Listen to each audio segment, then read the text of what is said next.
Agar Presiden Joko Widodo menyerahkan nama pengganti Panglima TNI Jenderal Muldoko paling lambat 19 Juni mendatang. Jika mengikuti kebiasaan pergantian Panglima yang dilakukan secara bergilir antar matra, maka posisi pengganti Panglima TNI akan diduduki oleh perwira tinggi aktif dari TNI Angkatan Udara. Namun pemerintah memberi sinyal bahwa Presiden tidak akan mengikuti pola penunjukan yang selama ini berlangsung. Apakah ada konsekuensi dari perubahan pola penunjukan ini? Lalu apakah memang penunjukan Panglima TNI harus disesuaikan dengan kondisi yang terjadi? Kita akan membahasnya langsung di Prime Time News. Saya akan perkenalkan narasumber saya. Ada analisis militer dan juga Presiden Indonesia Maritime Studies, Ibu Kony Bakri. Selamat malam, Ibu Kony. Selamat malam. Dan kemudian ada anggota Komisi 1 dari fraksi Nasdem, Supyadin Aris Saputra. Selamat malam, Pak Supyadin. Selamat malam. Dan kemudian ada Direktur Program Imparsial, Mas Al-Araf. Selamat malam. Selamat malam, Mbak. Baik, ada satu perempuan di sini. Saya akan tanya dulu ke Ibu Kony yang juga Anda juga ada Presiden Indonesia Maritime Studies, Anda juga pengamat militer.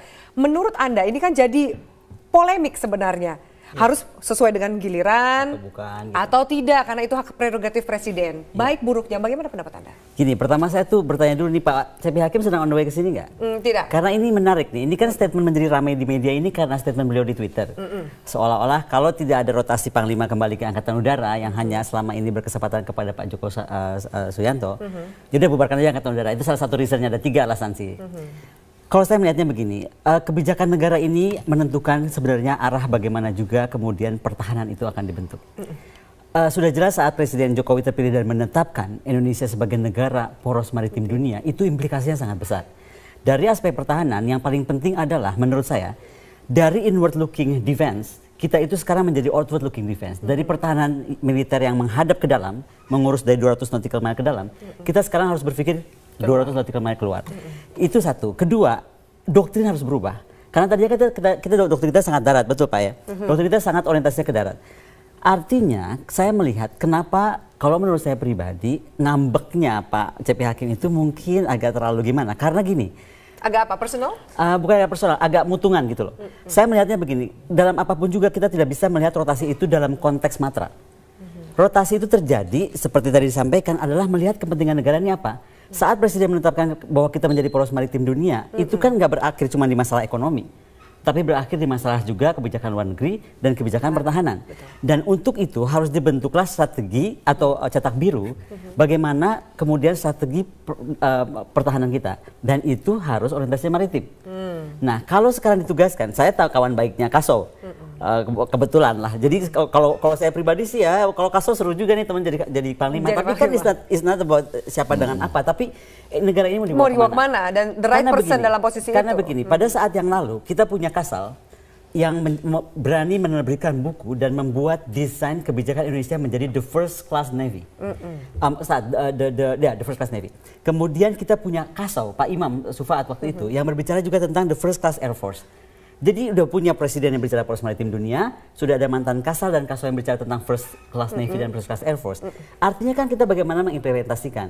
Tapi karena ini kita negara poros maritim dunia dan mappingnya adalah bagaimana kita membangun blue water navy, green water navy dan brown water navy, harusnya angkatan laut yang menetapkan. Angkatan udara kan tinggal mengikuti sebagai payung dari angkatan laut. Oke, menarik. Tapi ada juga komentar dari Mas Al-Araf ini bahwa sebenarnya proses bergilir antar matra ini tujuannya juga lebih besar untuk menjaga sinergi dan juga sehatnya hubungan antar angkatan. Tanggapan Anda sejauh ini seperti apa? Ya, pertama prinsipnya pergantian Panglima TNI harus didasarkan pada undang-undang.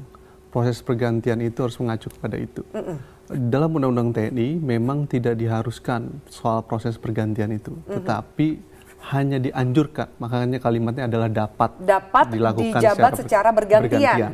Nah, filosofi dapat ini sebenarnya adalah sebuah nasihat kepada pemimpin sipil agar pemimpin sipil untuk mengembangkan organisasi TNI menjadi lebih sehat, mengurangi konflik dan membangun kohesi yang lebih baik, maka organisasi TNI dipimpin sebaiknya secara bergantian. Kenapa? Karena suka atau tidak suka akan ada kecemburuan, kemungkinan konflik gitu apabila ini tidak dilakukan secara bergantian. Meski saya yakin bahwa kepala staf angkatan dalam konteks supremasi sipil harus tunduk terhadap presiden, tetapi ini persoalannya adalah ke dalam mereka gitu. Nah, dalam konteks itu filosofi pembuatan undang-undang TNI terkait dengan dapat itu adalah menganjurkan kepada pemimpin sipil agar dilakukan sebuah pergantian untuk membangun kohesi yang lebih baik di organisasi TNI. Bagaimana dengan ditarik bahwa kebutuhan dan juga visi ke depannya pemerintah ini adalah menjadikan Indonesia sebagai poros maritim dunia? Itu bukan syarat mutlak. Makanya Presiden harus menilai apa yang disebut dengan track record. Di dalam pemilihan anggota Panglima TNI, DPR memiliki peranan di situ untuk melihat track record dan lain sebagainya. Presiden juga memiliki peranan untuk menentukan kemampuan dan kapasitas. Terkait dengan untuk pembangunan kemampuan kekuatan maritim, strategi dan kekuatan pembangunan maritim tidak akan pernah bisa dilakukan hanya dan diandalkan dengan membangun kekuatan laut semata. Di mana-mana yang namanya teori strategi kekuatan maritim harus dibarengi dengan pembangunan kekuatan udara. Artinya tidak dengan serta-merta karena realitas untuk politik pertahanan negaranya adalah strategi pertahanan maritim, maka otomatis Panglima TNI dari Kepala Staf Angkatan Laut. Tidak begitu. Karena realitasnya juga membutuhkan kesatuan kekuatan udara. Yang ketiga, dan darat kalau kayak gitu berarti. Darat sebagai kekuatan terakhir ketika pertempuran sudah dari darat. Tetapi perlu diingat, pembangunan kekuatan TNI itu dibangun atas dasar integrated armed forces, pembangunan kekuasaan yang terintegrasi antar angkatan. Dalam realitas yang seperti itu, tentu ya keinginan untuk mendudukan Panglima TNI harus diletakkan dalam relasi hubungan Presiden, Kementerian Pertahanan, dan Panglima TNI. Panglima TNI di dalam Undang-Undang TNI hanyalah pelaksana kebijakan pertahanan negara. Siapa yang merumuskan kebijakan pertahanan negara? Menteri Pertahanan. Menteri Pertahanan itu juga tadi Menteri kita Pertahanan sudah menurunkan dari kebijakan umum Presiden. Jadi turunannya bertingkat. Saya tanya dulu yang mau fit and proper test siapapun yang akan diberikan namanya oleh Presiden dari Komisi 1. Pak, ini sebenarnya tadi menarik karena juga saya ingin tanya soal blueprint ke depannya. Sejauh dari pandangan Komisi 1 apa sih? Jadi begini. Orang seperti apa yang dibutuhkan untuk blueprint itu? Jadi begini, kalau Komisi 1 DPR, kita bicaranya undang-undang. Kan gitu ya. Kan tugas DPR Komisi 1 itu menyetujui atau tidak menyetujui. Kan gitu ya. Nah, kalau DPR tidak menyetujui, maka harus menyebutkan alasannya. Kemudian Presiden mengajukan lagi calon. Nah, kalau calon itu diajukan lagi oleh Presiden, kemudian Komisi 1 atau DPR dalam waktu 20 hari tidak memberikan jawaban, maka otomatis jadi. Jadi dalam artian apa nih? Ya, jadi Panglima TNI yang dicalonkan oleh Presiden. Nah, satu. Yang kedua kita bicara ini kan secara bergantian.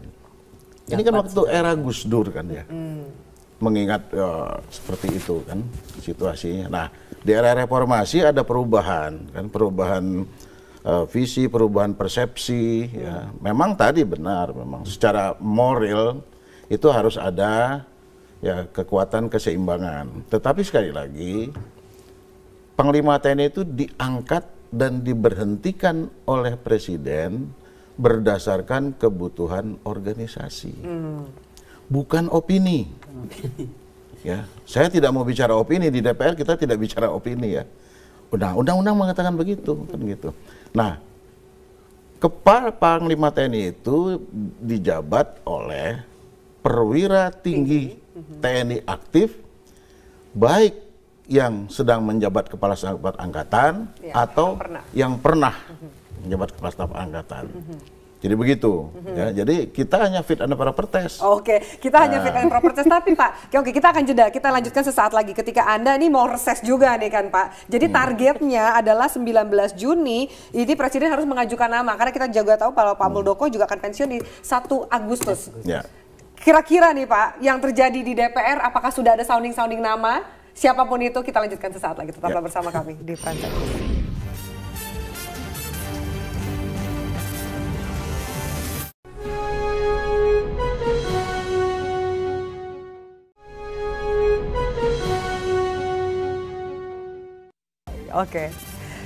Iya, baik pemirsa, kita lanjutkan dialog kita. Tadi Ibu Kodi mau menanggapi dulu tanggapan dari statement Mas. Saya menanggapi Mas Araf bilang tadi, kekhawatiran bahwa kalau rotasi ini tidak terjadi, kemudian akan terjadi disintegrasi atau tidak kekompakan di militer. Saya nggak percaya begitu.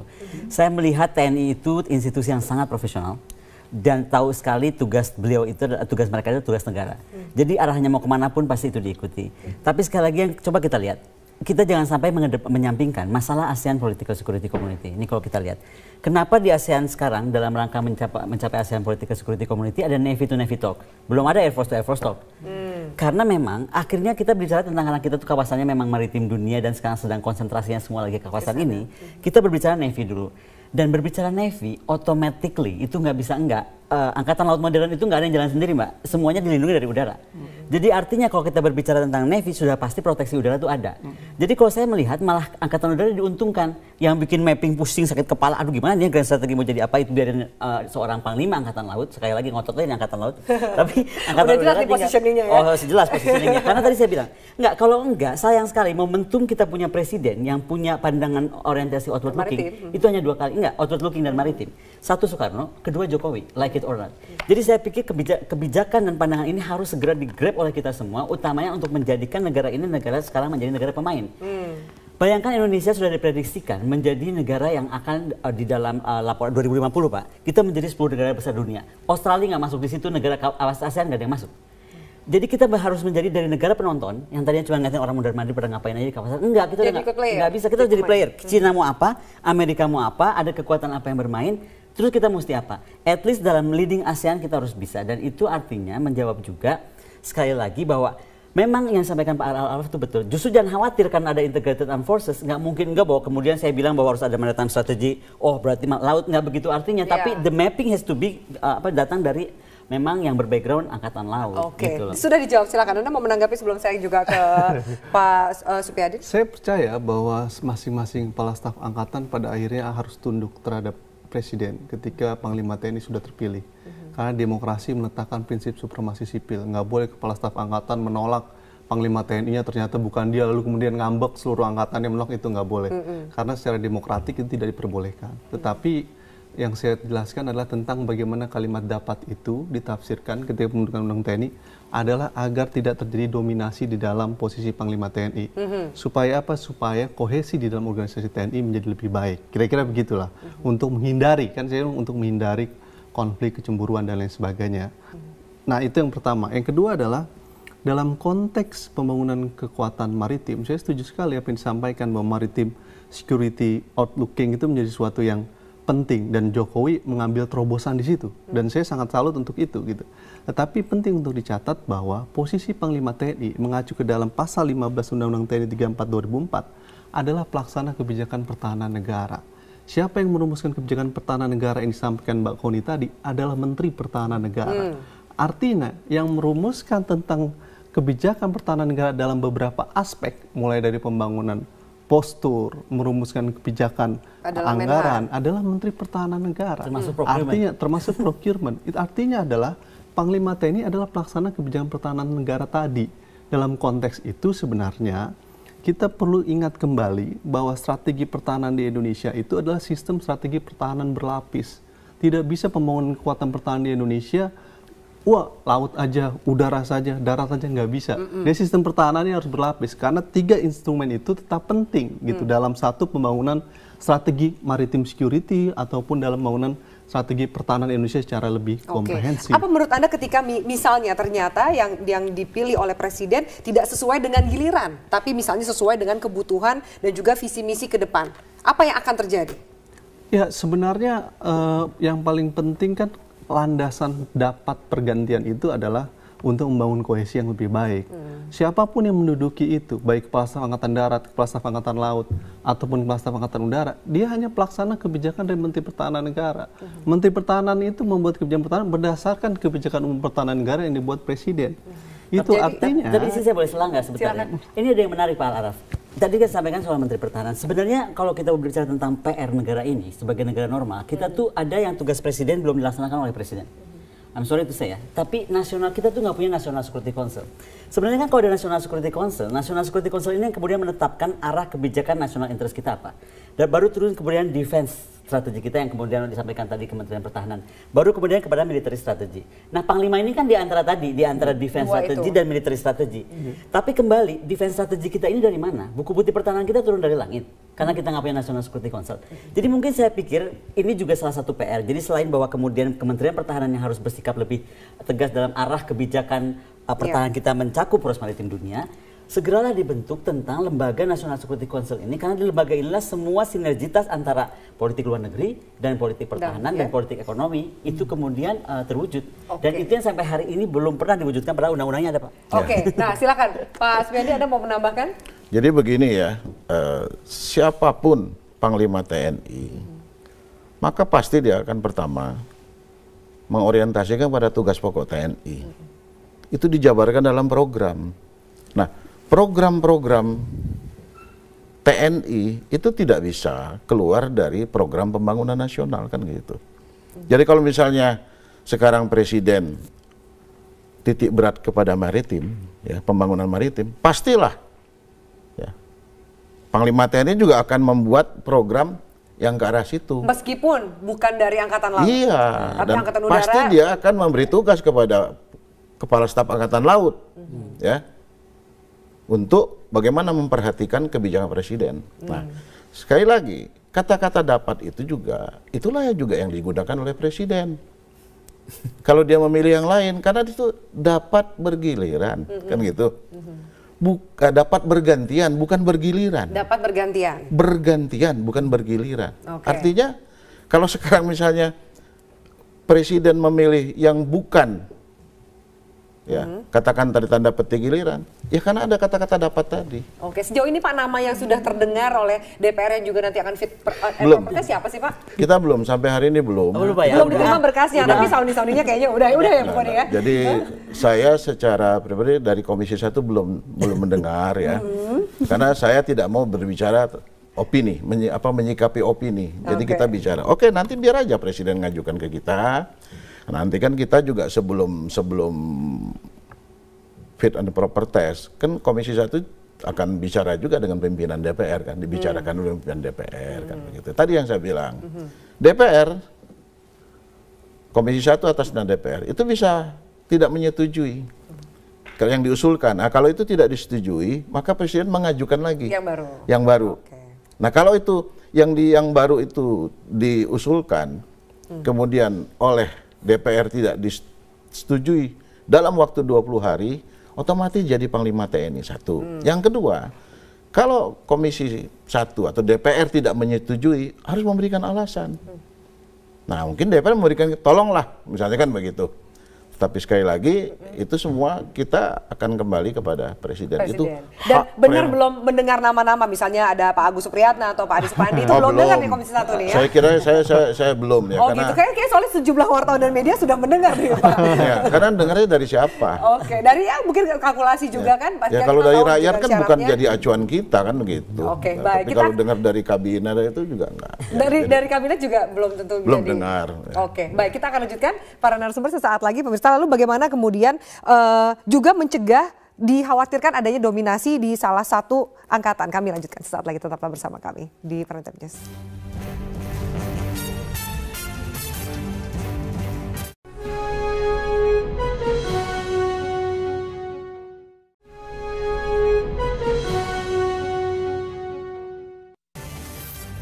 Ya, pemirsa, kita lanjutkan. Pertanyaan besarnya adalah, lalu langkah mana yang terbaik untuk dilakukan? Silakan Pak Safiri juga mungkin closing statement untuk Anda. Ya, jadi begini ya, Presiden dalam menentukan siapa calon Panglima TNI tidak berdiri sendiri.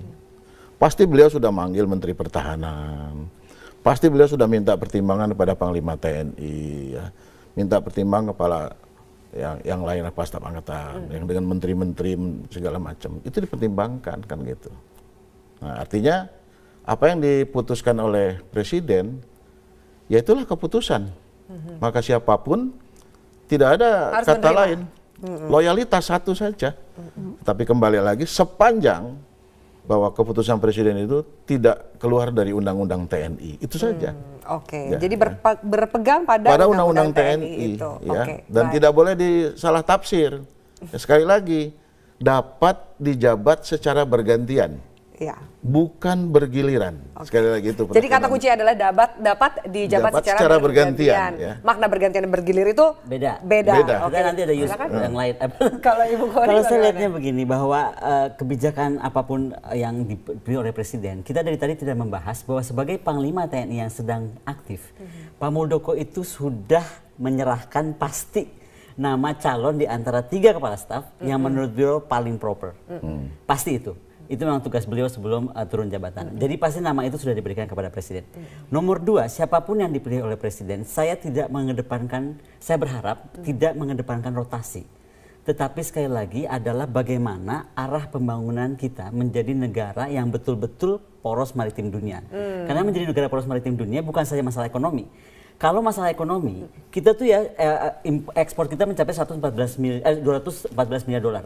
Impor kita 41 miliar dolar. Itu kan pergerakan di laut di mana mesti dijaga. Jadi dari negara kita bermain di kawasan kita, sekarang bermain regional dengan ASEAN Political Security Community, kemudian kita akan bermain di 3 samudera. Nah, itu bagaimanapun mengedepankan pandangan bahwa seorang kepala panglima ini harus memiliki orientasi ke sana. Karena tugas dari itu baru angkatan laut. Angkatan udara bukan cuman ini, sekali lagi, angkatan udara bukan saja melindungi armada laut, tetapi juga melindungi angkasa luar. Jadi PR angkatan udara masih banyak banget kerjaannya. Oke. Jadi kemudian bisalah bagi-bagi tugas seperti itu. Baik, Mas Araf silakan. Pergantian Panglima TNI hak prerogatif presiden itu suatu yang penting. Semua kepala staf harus tunduk terhadap itu. Tapi saya setuju dengan Profesor Salim Said bahwa ini sebaiknya dilakukan secara bergantian karena ada kata dapat itu sebaiknya ya. Oleh karena memang saat ini momennya momen kepala staf angkatan udara untuk menduduki posisi Panglima TNI. Jadi stick pada itu saja. Stick, saya setuju dengan Prof. Salim Said tadi. Yang ketiga adalah yang paling penting lagi sebenarnya itu bukan prasyarat mutlak. Ada prasyarat kondisi objektif yang harus dilihat oleh presiden. Misalkan tentang kapasitas, track record. Track record ini terkait dengan persoalan isu hak asasi manusia, korupsi dan lain sebagainya, perlu melibatkan Komnas HAM, KPK dan lain sebagainya. Meski terakhir keputusan ada presiden. Yang ketiga adalah bagaimana agenda reformasi TNI juga menjadi bagian dari komitmen untuk Panglima TNI mendukung. Nah, itu menjadi sesuatu yang penting. Terakhir, sepanjang ini ada persoalan-persoalan terkait dengan disiplin TNI. Ada beberapa konflik TNI dengan masyarakat, TNI dengan TNI, TNI dengan kepolisian. Itu juga menjadi PR penting buat Panglima TNI baru membenahi tentang disiplin TNI. Nah, di situ membutuhkan Panglima TNI yang juga punya komitmen dalam pembangunan disiplin TNI ke depan. Kita lihat nanti bagaimana siapa saja nama yang akan diserahkan oleh Presiden. Karena menurut Ibu Kony juga sebenarnya namanya sudah ada. Nanti akan di fit and proper test oleh dari Komisi 1. Baik, terima kasih banyak Mas Al Araf, Ibu Kony dan juga Pak Saifuddin atas waktunya di Prime Time News. Kita akan jumpa